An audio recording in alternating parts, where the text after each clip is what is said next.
Hello guys, pag-usapan lang natin ang breaking news. May pasabog nga naman kasi at exclusive na pinag-uusapan ngayon. Sobrang coincident naman na magkasama sila sa iisang flight. So baka talaga sila nang ha. Yan kasi ang mga inala ng iba.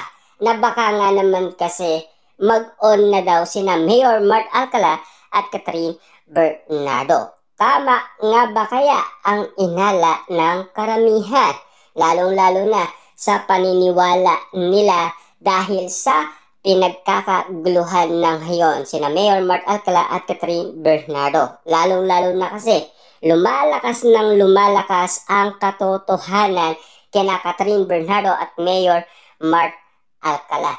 Pero hanggang ngayon kasi wala pa talagang impormasyon na walang makakapagsasabing meron talagang namamagitan kina Mayor Mart Alcala at Catherine Bernardo. Tanging inala pa lang or haka-aka pa lang. Tanging chismis lang or chika pa lang. Siyempre yan pa lang ang nararamdaman natin, pero bahala na si Catherine Bernardo kung sakali man yan ay umiyak sa harapan ng kanyang mga magulang. Wala na tayong magagawa doon kung sakali man masira ang diskarte ni Catherine Bernardo or masira ang kanyang karir dahil kagustuhan niya ni Catherine Bernardo at hindi natin kagustuhan niya. Para sa atin kung ano man ang nakikita natin na talagang pwede nating ibato kay Catherine Bernardo. Kaso nga lang, hindi naman niya tayo paniniwalaan sa ating mga opinion or suggestion. Kasi matanda na yan eh. Yun ang ipapasa or ibabato sa atin ni Catherine Bernardo. Alam ko ang ginagawa ko. Yan ang say niya.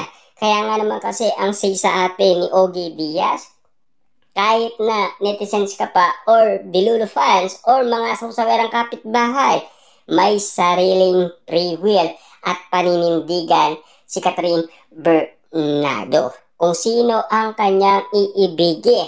Siyempre tayo kasi ang pumipili ng iibigin ni Catherine Bernardo. Meron naman siyang sariling kaisipan, meron naman siyang sariling puso para mag-decide kung sino ang kanyang mamahalin. Maapektuhan man or masira man ang kanyang career, kasalanan na ni Catherine Bernardo yun. Pero kung sakasakali man gumanda ang mangyayari sa buhay pag-ibig ni Catherine Bernardo, kasi nagsisimula pa lamang. Wala pa naman issue na nanloko itong si Mayor Mart Alcala kay Catherine Bernardo. Wala pang ganun sistema na meron na tayong naririnig. Tanging ang alam lang ng mga karamihan na red flag si Mayor Mart Alcala. At lalong-lalo na marami siyang kaugalihan na ginagawa. Tulad na lang pagiging cheater niya daw at lalong-lalo na ang pagiging sabongero niya. Yan kasi ang nalalaman ng karamihan. Kasi yan ay kumakalat na at trending at pinag-uusapan, pinagkakaguluhan at pinagpepestaan. Hindi lang nating alam bakit ganon ang inala ng karamihan kapag ang tao ay meron kaugalihan na pwede niya naman baguhin. Na kung sakasakaling mahal niya si Catherine Bernardo at hindi niya sasaktan. Diba? Kung sakasakaling magbabago siya at mag-iiba ang pananaw niya dahil ang kanyang minahal ay isang sikat at kilalang kilala maging sa ibang bansa. Siyempre, famous na famous ang isang Catherine Bernardo.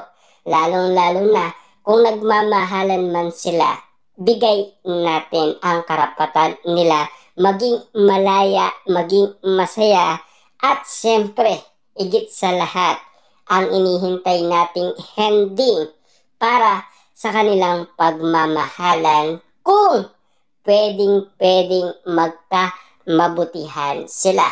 Or kung sakasakali man mag-iba ng desisyon sa pananaw sa buhay pag-ibig si Catherine Bernardo at pipiliin niya pa rin si Daniel Padilla. Mas lalong pasabog yun at lalong-lalo na mas pagkakaguluhan sila at pagpipestaan sila ng iba't ibang mga netizens at mga sabsawerang kapitbahay, lalong-lalo na ang mga Delulu fans. Kasi malakas ang kutob ni Direk Cathy na magkakaroon pa rin ng project sina Catherine Bernardo at Daniel Padilla. Siyempre, si Catherine sobrang busy pa yan at lalong-lalo na si Daniel Padilla, hindi lang nating alam kung ano ang susunod niyang project. Sa ngayon, puro pang ibang bansa lang ang updated natin kay Daniel Padilla. July 20, nasa abroad siya. Sa August 30, nasa abroad din siya. Yan kasi ang updated kay Daniel Padilla at hindi lang nating alam sa August 30 kung kasama si Catherine Bernardo.